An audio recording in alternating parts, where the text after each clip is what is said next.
Hey guys, this is our final video on how I work less than 1 hour per week. We've talked about the whole process, why I chose this business, the circumstances that led me to it, the process of starting to replace myself in the business. We're at year 7, and I think I've, since year 5 or so, I've basically been out of the business for each thing. But the key to getting out of your business and working less than 1 hour per week is systems. The reason many of you are stuck in your business is because you are not willing to spend a little bit of time taking the time away from your business to develop these simple systems. You're spending all your time in your business working in the field, and you're justifying that to yourself that time is better spent like that because this stuff is hard. It's boring. You have to sit down and think about it.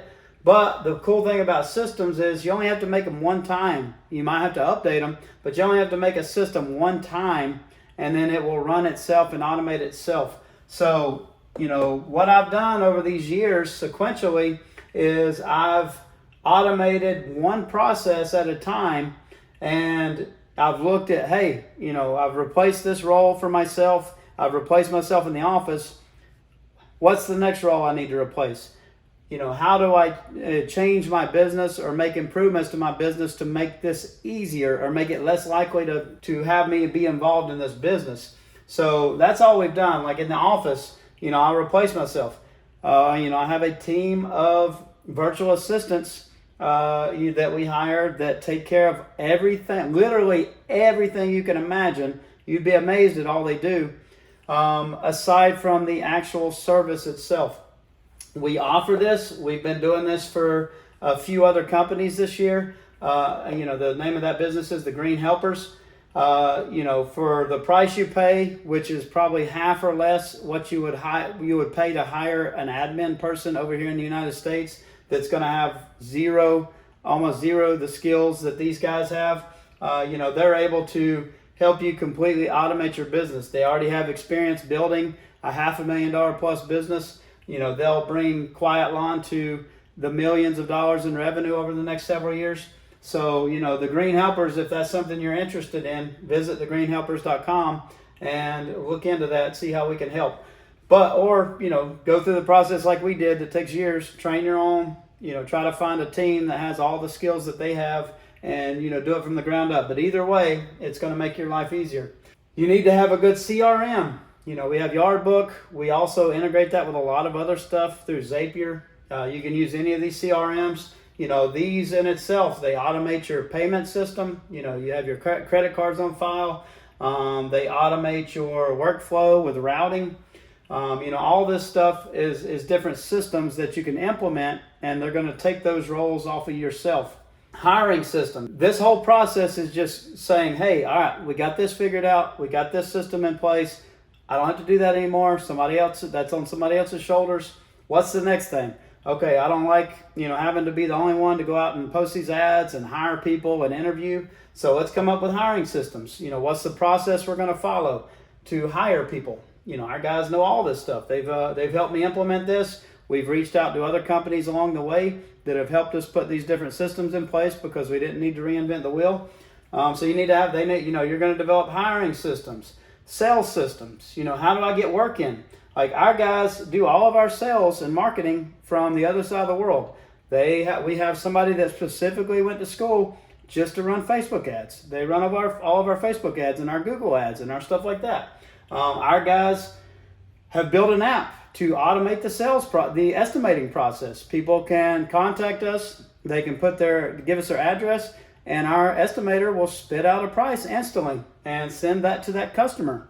And then they can e-sign their contract. They can add their credit card on file. All this stuff is automations that we've set up, systems that we've set up, to run our business smoother with less manpower and less involvement from myself. Routing. Our guys do all of our routing. I don't need me or my manager to go in every morning and make the route.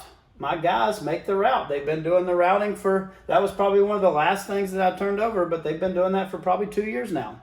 They make all of our employees' routes for the day. So you just have this, you're just one by one figuring out all these systems to put in place. And a lot of them don't take a lot of time, but most of us aren't willing to put the time in to do that. So we did all this stuff in the office. We've got that taken care of. Now, how do we replace me in the field? Well, like I said in the last video, first thing is we need to simplify our business. We need to have simple setups that people can use, that you can train people to use quickly. And we need to offer simple services. My other videos I've been talking about that we're probably getting rid of mowing, we're getting rid of landscaping because it's just added complication to our business. Like simplify.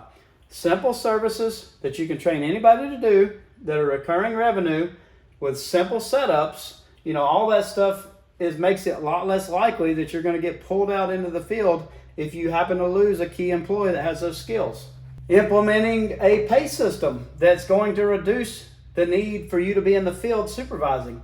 P4P is perfect for that. It's great pay for, you want to have great pay to draw the right people. P4P draws the right people. And you got to have it set up the right way to where they can make fantastic money. I don't live in a high-end area. People at McDonald's around here make 10 or 11 bucks an hour. This is not, Seattle or New York or Austin or these high-end markets. Our area is one of the lower cost of living in the country. My guys make $20 to $25 an hour, probably closer to 25 regularly, sometimes more, to mow grass. So I pay my guys great. They make $5 or $10 more an hour than average people in similar jobs in our area. You got to pay people great. If you want great people that are going to manage themselves, manage their time, make your life easier, you got to pay for them. And that's as simple as pricing your work right to account for that. I'm not actually paying them more. My customers are paying them more because their customers are getting more. They're getting a better employee. They're getting a dependable employee. They're getting one that's going to do a good job and take pride in what they do. So, that's a great system for that. P4P. We also, the Green Helpers, we built apps for these other companies that we're taking care of. Their apps have their own P4P system in it. It's very cool. We can help you implement P4P and take the complication out of it. SOPs, standard operating procedures. I had to come up with SOPs. Hey, this is how we come in every morning. This is the process, what you do. You come in, you unlock the gate, unlock the shop, you grab your phone, sync your yard book so you can see your route, get your keys for your vehicle, go to your vehicle, get any snacks or drink or ice packs for your cooler, and you take off. Like, that's a simple process that we can teach. We can have an SOP for that, and our guys follow that every morning. I don't have to be there to tell them that. They just do it on their own. Accountability. This is a big one for P4P. This is the downside to P4P, is guys are going to try to cut corners. So you have to have accountability systems to hold those guys accountable to do the right thing and do a good job. Some of our accountable systems I've talked about. One of them we're adding is body cameras. Other ones are the guys have to take after pictures when they're at the properties. We send customers surveys after each service. One of the accountability things in P4P is they get penalized for damaging stuff or having to go back to a property. They don't get paid to go back to a property twice. If they damage something, it comes out of their P4P bonus. Stuff like that. Accountability systems. Training systems. What's the best system for me to train this new person? We've developed that. Through trial and error. I need to send this guy out. He's going to shadow with this other person for 3 or 4 days or however long it takes him to get comfortable. We're going to pay that trainer extra pay during that time to account for the loss he's going to have in his P4P. And then we're going to let this person start them out slow. We're going to give them a small route. We're going to let them go out there, see how they do, go look at all their properties, critique, give them pointers and feedback on how they can do better. And, that's kind of the process we follow until we release that person to be on their own. But these are all systems that we've developed through trial and error and through time that we can use now, and we can have that forever. Once we made that system, we're just, using it again and again and again. And it requires no thought from me or no involvement from me. My guys, when we're ready to hire somebody, my guys have these hiring systems to get candidates.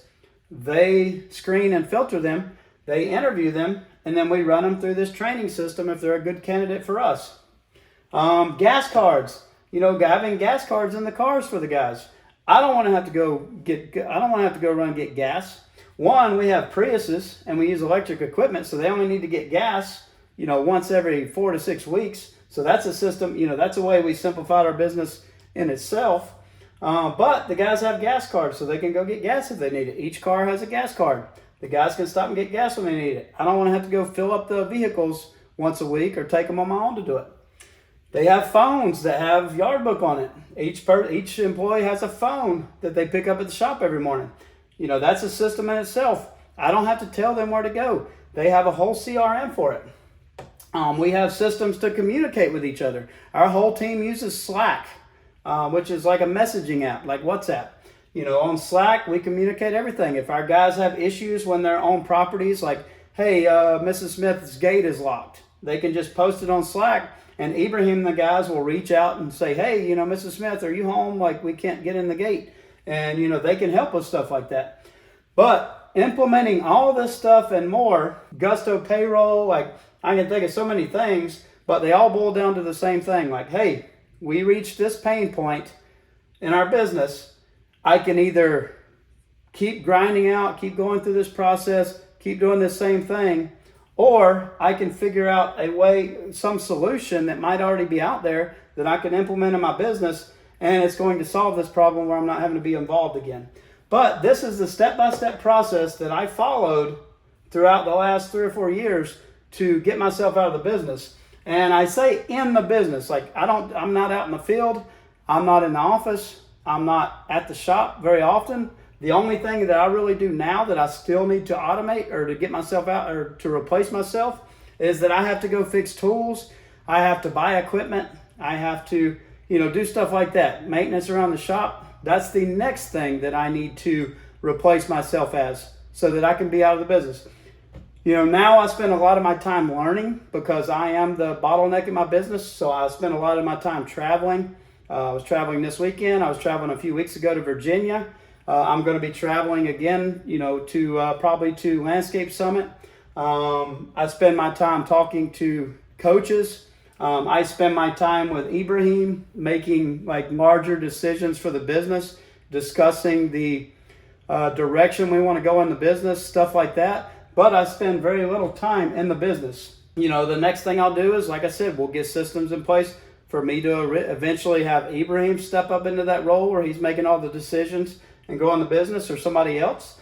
And then that'll put me at the next level. Then I'll work on what I need to work on is being a leader, to take this business to the next level. When we start duplicating and we start growing and we start expanding to other markets, then there'll be another set of skills that I need to learn. So I'll need to replace everything I do now with somebody else so that I can level up again. But this is the process you need to follow. It's going to be, there's nothing super complicated about it. It's actually pretty simple, but you need to pick your head up out of the sand, get out of your business, get out of the work, and you need to take the time to do this stuff. Otherwise, 5-10 years from now, you're going to be burnt out, you're going to quit, or you're going to be stuck in your business. Or you're going to be one of these people that's like, oh, I had 10 trucks and, I was frustrated. I was stuck in my business. It was miserable. And I just shrunk back to myself. And now I'm out in the field. I'm a one-man show again because they didn't put all this stuff into place. They had a very undesirable business that worked them to death, drove them crazy. And then they reverted back to what was more comfortable for them and less complicated. So I don't want that to happen to you. All this stuff is simple. Start implementing these systems. I'm very happy with my business. It's not perfect. There's always things that I need to improve. But I have a very good work-life balance, and I have for a few years. And there's guys a lot bigger than me that don't have the same work-life balance that I have. So I hope this series was helpful. If you have any questions, please post them below. I appreciate y'all watching, and have a great day.